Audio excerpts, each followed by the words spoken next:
Hello, magandang umaga, tanghali, hapon, gabi sa water sign na Cancer. Okay, yan. Lola Baby nagpapakilala. Isang like, subscribes, and share lang po. Bigyan ko kayo ng reading ha sa mga natitirang araw, linggo ng buwan ng July at sa papasok na buwan ng Agosto. Okay? So, ito po is general, hindi po ito personal. If you want a private reading, feel free to email Lola Baby. So, tingnan natin yung tinatawag na what's in your energy. Okay? Yan. Tingnan natin ha. At mamaya, bago matapos, the message. Okay? The message for you. Okay? So, tingnan natin what's in your energy.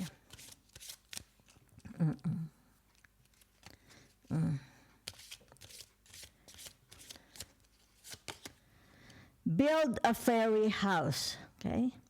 There is magic everywhere. Okay? So, nakikita ko dito, it's about, it's like if you have your ambition, di ba? What about your ambition? So, ibig sabihin nito, yung tinatawag na planuhin mo na, di ba? Okay, kung ang ambisyon mo is magkaroon ng bahay, ng kotse, ng magandang trabaho, a healthy family.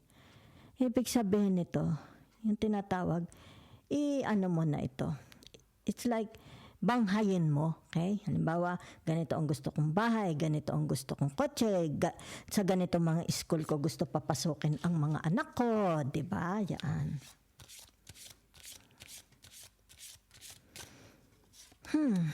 I am a good leader. You are a good leader. Diba, Cancer? You are a good leader. Yan, nakikita naman dito. Diba? You're very, very nurturing. Mapagmahal ka. Diba? Yan, masunurin ka. It's like tinatawag na very, very obedient ka. Diba?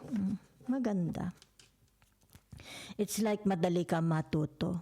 And you want to learn more. Diba? It's like dito nakikita na welcome mo, di ba? Let's say, sabihin natin, kahit alam mong matalino ka, you are very, very very, very open ka pa rin, di ba? Yan. Para lalong tinatawag yumaman ang iyong vocabulary, ang iyong talino, di ba? You want to learn more. I can give good things to myself and others, di ba? Yan o. Meron dito tinatawag number 13. So, di ba, ibig sabihin nito, mapagbigay kayo, di kayo madamot. Di ba? It's like, kung meron ka isang salop na bigas, bibigay mo kalahating salop sa kapatid mo, sa kapitbahay mo, sa mga, halimbawa sabihin natin sa mga kaibigan mo, na kumbaga dito, meron silang kagipitan, kasalatan, di ba? It's like dito, yung tinatawag pag may lumapit sa iyo, di ba? Hindi ka, it's like parang hindi ka nagdadalawang isip, nagbibigay ka agad, di ba? So, tingnan natin what's in your energy. Gamit ako ng tarot, ha? Okay. So, narito ang tinatawag na the 8 of Cups, di ba? So, what about the 8 of Cups? It's about your blessings, di ba? It's about your blessings. Yan, ha? Yan. So, for some of you, nakikita ko dito maganda ang buhay, di ba? Maganda ang trabaho nila. Maaring dito, very blessed ang kanilang marriage life, di ba? It's like dito na tinatawag na hindi sila salat. Kaya, kahit pa paano, meron sila, di ba? Hindi sila nauubusan. It's like sa maghapon, kumakain pa rin sila 3 times. Yung tinatawag, 3 square, 4 square meals a day. Okay? So, naririto, yung tinatawag na marami kayong mga friends, di ba? Dito, ibig sabihin nito yung tinatawag na trustworthy ka nila, di ba? Yan, maaasahan, magaling ka magtago ng sikreto, di ba? Yan, it's like tinatawag, best friend forever mo sila, di ba? Halimbawa sa mga clients, sa mga ibang tao, let's say sabihin natin sa iyong nature of work, di ba? Madali kang kausap, di ba? Yan, madali kang pakiusapan, madali kang magpaliwanagan, yan no? Narito ang tinatawag na the lovers, the Gemini, di ba? So naririto ang tinatawag na the Three of Swords, di ba? It's about your frustrations, it's about your sadness, it's about, kaya dito, build a fairy house, di ba? Yan. It's like, ito ang gusto kong perfect family, ito ang gusto kong perfect relationship, ito ang gusto kong perfect husband, a perfect wife, di ba? A perfect school for my children, di ba? A perfect friends, ibig sabihin, a perfect family, sisters, cousins, halimbawa mga in-laws, di ba? Yan. Yan ang gusto ninyo, okay? So, tingnan natin your next energy, okay? Saan tayo dadali ng inyong next energy? Saan ito? Do something different, di ba? Yan, okay? Be unique. Ibig sabihin nito, be more bold, daring, di ba? It's like, halimbawa, sabi mo, ay, 50 years old na ako. Eh, ano kung 50 years old ka? Kung maganda pa naman ang tuhod mo, di ba? Ibig sabihin, di mag-miniskirts ka, di ba? Don't be afraid. Don't be ashamed. Be more, tinatawag bold. Reach for the stars, okay? Always reach for the stars. Wag mong tapusin ang pangangarap. Libre lang naman ang mangarap, di ba? Yan, no? Di ba? Always reach for the stars, di ba? Let's say, if you are sad, if you are single, if you are widow, reach for the, wag mo tapusin ang iyong pangangarap. Malay mo, di ba? Malay mo. Ano ito? Have faith. Palagi kang, ano ba yung sabi nila, di ba? Teka, faith is faith is a grounding factor within yourself, within your soul. Yan ha? Okay. So, ibig sabihin nito, if you have a religion, di ba? Okay. Religion inculcate faith, di ba? Yan. Di ba? Okay. So, yan ha. Ganda ng explanation, ano. So, tingnan ko lang ha. Saan tayo dadali ng inyong energy? What's in your energy? Okay, yan no. Di ba? Okay. So, it's about your faith. Di ba? Ibig sabihin nito, yung tinatawag, be grounded. Di ba? Yan no. Your soul is grounded. It's like tinatawag, naninindigan ka, pinaninindigan mo, okay? Ang iyong tungkulin, ang iyong tinatawag na sinabi, di ba? Ang iyong naninindigan ka sa responsibilidad, naninindigan ka as tatay, as nanay, as kapatid, as kaibigan niya, no? Di ba? Black and white, di ba? It's like, halimbawa, meron kang, sabihin na nating restaurant, di ba? Ibig sabihin nito, pinaninindigan mo. Hindi ka na absent. It's like, halimbawa, bukas yung restaurant mo, present ka, nakikita ka ng mga tao. Diba? It's like tinatawag, ayun ang may-ari. Diba? Araw-araw, naroon, hindi siya naalis. Diba? It's like tinatawag na, it's about your responsibilities, pinaninindigan mo. Okay? Kaya nga sabi dito, diba? Faith. If you have faith, you will have success. Kaya dito kita mo, okay? Pag mahal mo ang trabaho mo, magkakaroon ka ng success. Pag mahal mo ang asawa mo, magkakaroon ka ng success. Pag inaalagaan mo ang mga anak mo, magkakaroon ka ng success, di ba? Whatever you are doing, magkakaroon ka ng success, di ba? It's only a matter of tinatawag na kailangan merong black and white, di ba? Magkasundo, pagkakasundo-sundo, di ba? Yan. Kung may problema, ayusin. Face it. Diba? Para ibig sabihin nito, matapos ito. Let's say sufferings. Diba? Troubled mind, troubled soul. Diba? Okay. Kasi very empty. Diba? Okay. Para naman merong katuwaan. So naririto ang tinatawag na the Four of Swords. Diba? So ibig sabihin nito, for some of you, kung itong dinadasal mo, di ba? Kasi narito ang the Three of Swords, magkakaroon ito ng tinatawag na solusyon, di ba? It's like liliwanag ang iyong pag-iisip sa tulong ng iyong pagdadasal, sa tulong ng tinatawag na papatahimikan mo muna ang iyong pag-iisip para maisip mo, okay? Pumasok yung sagot para sa dasal mo, pumasok ang sagot ng Diyos, di ba? Yan. So, ibig sabihin nito, for some of you, baka kaya, ibig sabihin nito, gusto mo magpahinga. Kasi, sabihin na natin masyadong hard work na ginawa mo, di ba? Yan. Kung kaya dito, yan. Kung ano man ito, it's like there is a problem with people, kaibigan man ito, kasama sa trabaho, kapamilya man ito, kung sino man ito, ibig sabihin nito, yung tinatawag, mariresolve din ito. Di ba? Yan. Magkakaroon ng tinatawag kasagutan. Di ba? Okay. So, for some of you, masyado kayong focus. Di ba?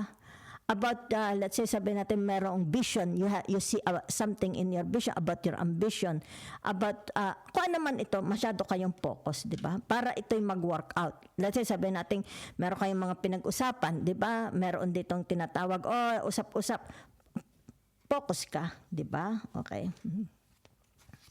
So, whatever is this, it's about, maaring kaya ito, di ba? It's like, inaasahan ka nila. Because it's like tinatawag, you are the master of this. Master of, halimbawa sabihin natin, ikaw ay master sa pananahe, di ba? Master ka, halimbawa, as an engineer, di ba? Master ka as magluluto, di ba? Kung kaya dito focus ang mind mo para ma-execute, magkaroon ng tinatawag magandang outcome, di ba? Okay. Para yung kanilang tinatawag na pangangailangan, di ba? Kung ano yung wala sa kanila, magkaroon ng satisfaction, di ba? Maybe you're a psychologist, a banker, di ba? A lawyer, an engineer, dito, di ba? Yan. So it's like tinatawag, binabanghay mo, dinodrawing mo sa isip mo, either dinodrawing mo sa lamesa, di ba? So, yan. Whatever is this, it's like tinatawag community. Kaya you have a very good relationship, di ba? Family, siblings, in-laws, di ba? Ano pa yan? Marami, basta mga tao. Yan, no? You have a good relationship. Neighbors, di ba? Cousins, relatives, di ba? Yan, oh. The four of wands. So, ibig sabihin nito, ibig sabihin, for some of you, yung tinatawag, wala kayong kaaway ng mga kapatid, mga siblings, di ba? It's like kaibigan mo, nagmamahalan kayong mga magkakapatid, di ba? Nagmamahalan kayo ng iyong magulang, nagmamahalan kayo ng iyong biyanan, di ba? Ng iyong mga kapitbahay, di ba? So there is a reunion. Maaring dito sabihin na nating nag-uusap kayo for gagawin yung reunion dito, kumbaga dito, di ba? It's like nag-isip-isip, nagpaplano, anong ihahanda ko, di ba? Saan gagawin ito? Something like that, di ba? So, maaari ito gagawin sa restaurant, gagawin sa hotel, gagawin sa ibang lugar, di ba? Kasi may travel, di ba? It's like tinatawag, doon natin ito i-celebrate sa Matabungkay, doon natin i-celebrate sa Boracay, di ba? So, ibig sabihin nito, yung tinatawag na mga kaibigan din ha, kaya kung ano yung celebration na yan, okay? Yan. O maaari ito yung tinatawag na baka naman ikaw is active sa kawang gawa, di ba? Halimbawa, sabi natin, linisin natin ang buong subdivision. Yan. Kumbaga dito, sino mamumuno? Ako mamumuno. Something like that, di ba? It's about your leadership, di ba? Okay? So, punta tayo sa ibang cards. Yan. What's in your energy?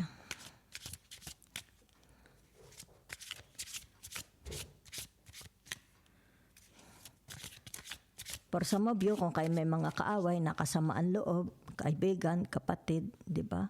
Asawa, sino man yan. Ibig sabihin nito, yung tinatawag, magpalampasan na. Palampasan na. Kapatawaran na, ha?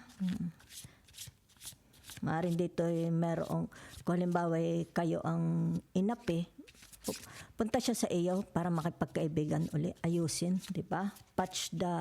I-patch na. Lagyan na ng epoxy yung away, di ba? O baka naman ikaw ang lalapit, di ba? Bahala na kayo kung kayo is relate, okay?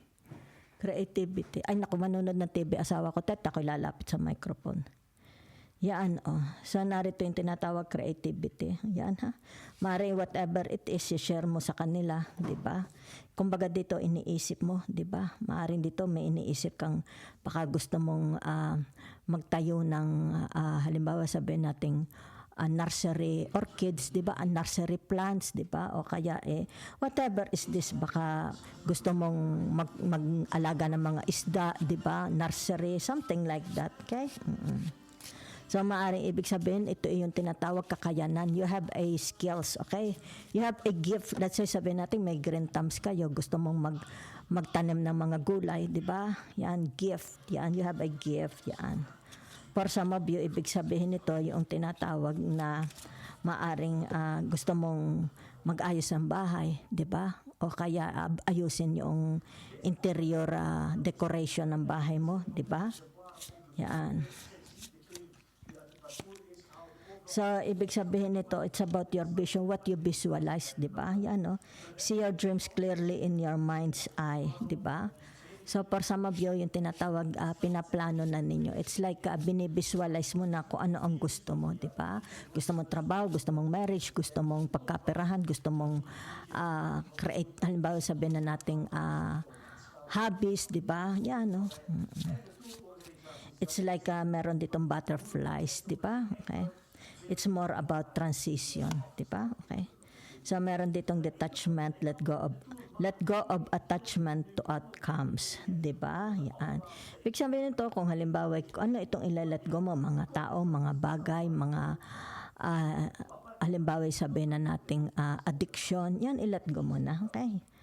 Para dito tinatawag magkaroon ng magandang outcomes. Okay? Halimbawa sabihin na nating mahilig kang kumain ng lechon, i-let go mo na. Okay? Ibig sabihin nito, kumain ka na ng mga healthy foods. Kung gusto mong i-let go ang iyong tinatawag na halimbawa meron kang mga you're a hoarder. Yun na nakita ko, hoarder kayo. Okay? Sabihin na nating mahilig kang magtago ng mga bagay na kumbaga dito hindi mo naman ginagamit. Let go na, di ba? Para dito gumanda yung tinatawag na aura, okay? Energy ng bahay. Yan, halimbawa, hindi mo itapon yung iyong kaldero kahit butas na, di ba? O kaya tinatawag, may mga damit ka ng maliliit. Kumbaga dito, ayaw mo pa dahil iniisip mo, papayat ka pa. No. Okay, ibig sabihin nito yung tinatawag, huwag mong buruhin, di ba? Kung ito na may mga tao, ibig sabihin nito, kung halimbawa, mahal na mahal mo siya, ikaw na may trinidor, let go, okay? So, yan ha, the eight of emotions, di ba? So, whatever is this, it's about tinatawag na hindi mo pa alam, okay? It's like, meron kang gustong gawin sa buhay mo, pero hindi mo pa alam, di ba? Yan, no? Kasi madilim pa, di ba? Okay? Yan. So, wala pa, ha? It's like hindi mo pa alam kung ano ang iyong gustong gawin, di ba? So, ibig sabihin nito, for some of you, you are half awakened. Yan, nabivisualize mo na. Diba? It's like tinatawag na nakikinikinita mo na. Okay? About your future. It's like nakikinikinita mo ng next year, magkakabahay ka. Yan, nakikinikinita mo na next year, magkakaasawa ka. Nakikinikinita mo na. Diba? Yan, no? Kumbaga dito'y nasisinagan na. Okay? Yan.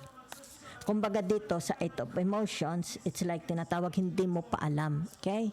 Wala ka pang it's like halimbawa gusto mong umalis, di ba? Yan.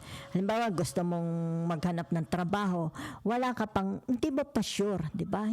Hindi mo pa alam kay kung ano ang gusto mo. Yan ha. It's like something like that. Hindi mo pa sure. Yan. It's like full. Okay? Walang konkreto, di ba? Pero dito nakikinikinita. From here, it's like tinatawag a secret to be revealed, di ba? Hindi mo pa nakikita, pero ito makikita mo na. Okay? Soon. Okay? So, yan, meron ditong tinatawag the page of voices. Yan ha. Okay. So, ano ibig sabihin nitong the page of voices? Maaring ito yung tinatawag na namamalikmata ka ba? Okay. Or yung tinatawag na umaasa ka pa rin na magbabago itong taong ito. Something like that, di ba? Yun lang ang nakikita ko, di ba?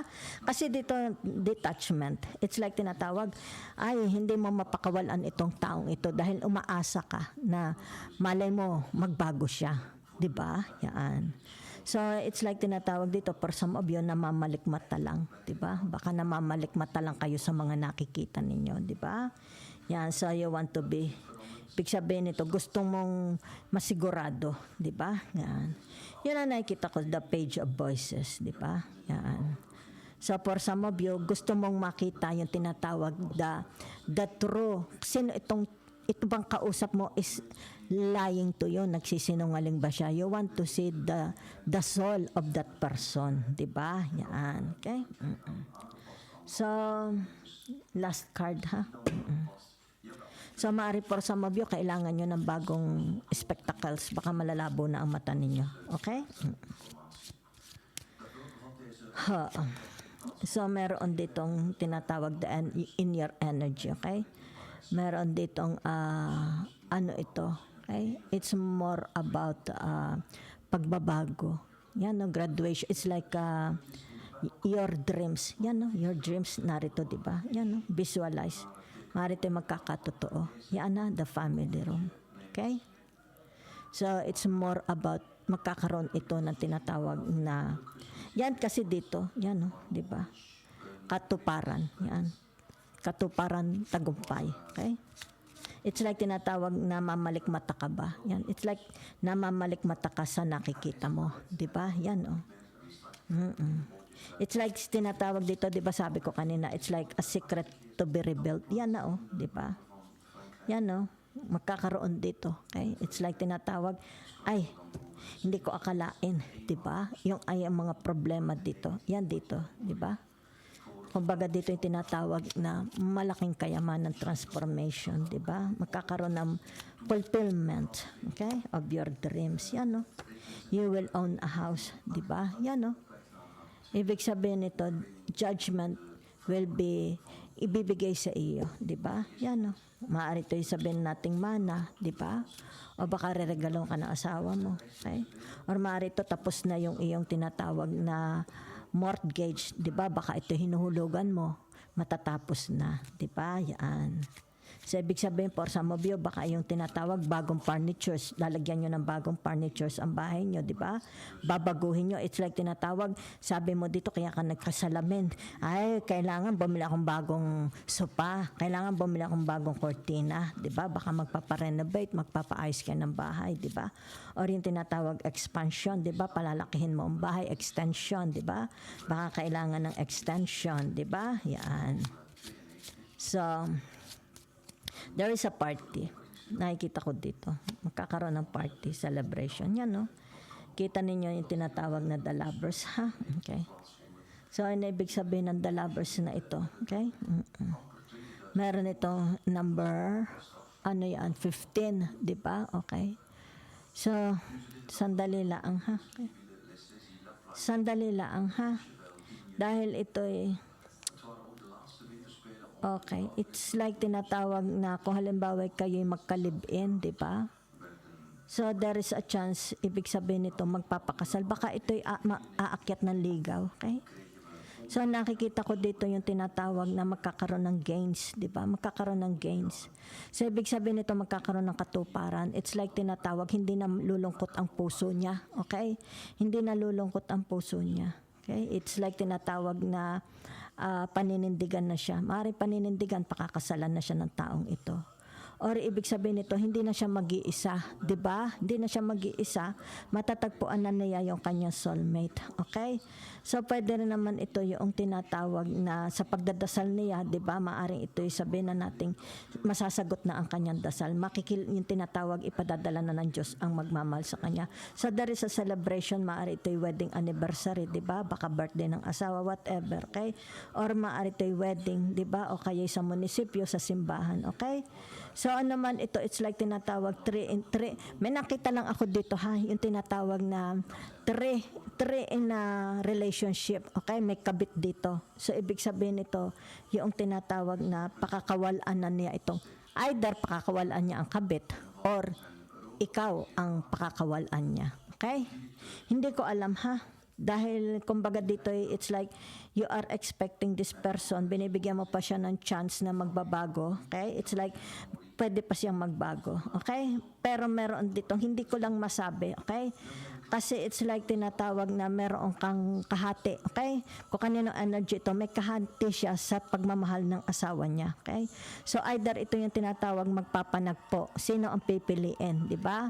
Yung kabit niya or ikaw? Ay hindi ko lang alam ha. Okay? Kasi since narito ang tinatawag na bahay, okay? Family room. So maaari ito sabihin na natin sa korte, maaring sabihin na natin kaya ito is empty, walang tao. Ibig sabihin niya, wala yung padre de pamilya. Wala yung nanay ilaw ng tahanan, di ba? Kumbaga dito'y kulang. There is an emptiness in the house. Diba? So, it's like tinatawag meron dito, it's like tinatawag magmamana ng bahay. Okay? Maaring mula sa asawa, baka ito'y deceased, namatay na ang asawa din. Pwede rin, diba? Okay? Whatever is this, it's like may pinag-uusapan din dito ang tinatawag na conjugal properties. Okay? So, tingnan ko lang, ha? Okay? Last card na po tayo, ha?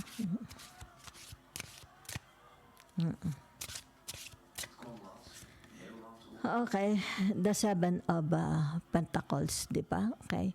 So, ibig sabihin, ang nakikita ko, for some of you, it's about your achievements, di ba? It's about your dreams. It's like sabihin na nating napagtagumpayan mo, mabili itong lupang ito, di ba? Napagtagumpayan mo, halimbawa sabihin na nating nagtanim ka ng mga puno ng mangga, di ba? It's like utilizing the ground, utilizing the land, di ba? Ibig sabihin nito, very, very happy ka sapagkat na-utilize mo, okay, itong lupa na ito. Maybe for some of you, di ba? Okay.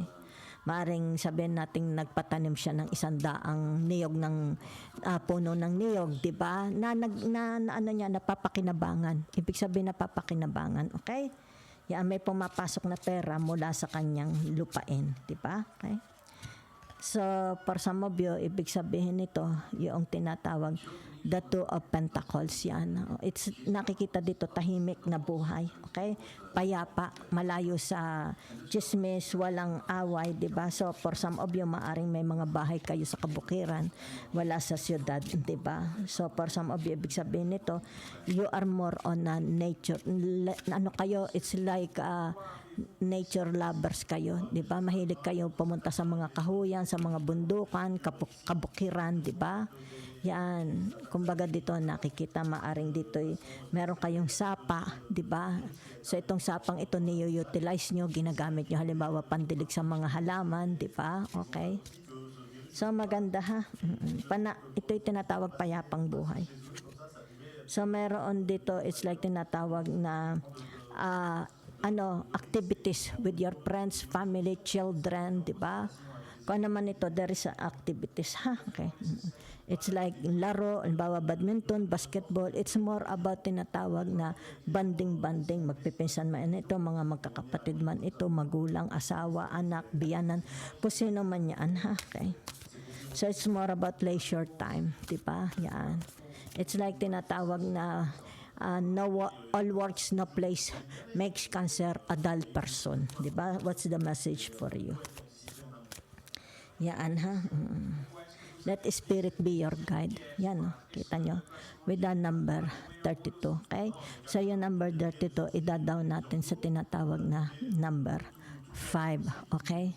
So, ibig sabihin nito, your spirit, halimbawa sabihin na nating mga angels, di ba? Your ancestors, di ba? Or your inner voice, di ba?